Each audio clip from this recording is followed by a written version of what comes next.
Hello guys, welcome to my tutorial. Today I'm going to show how to make a strip map through online and how to fetch it or how to extract it from there. So without delay, please open your you know Chrome.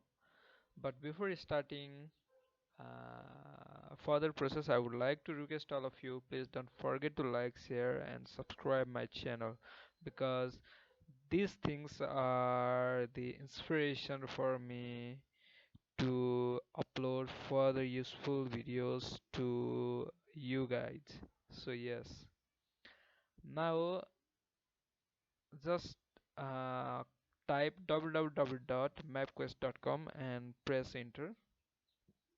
And after this, this interface will automatically pop up on your desktop, on your screen.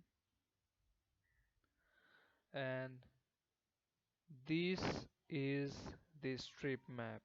Okay, you can select your study area from this map, and you can use sniff tool to you know export it to sniff the required portion, and then use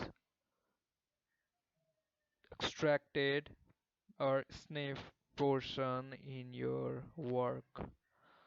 You can even search your you know map, your location from here as well. So by this way you can use strip map from this site. And yes, that's all.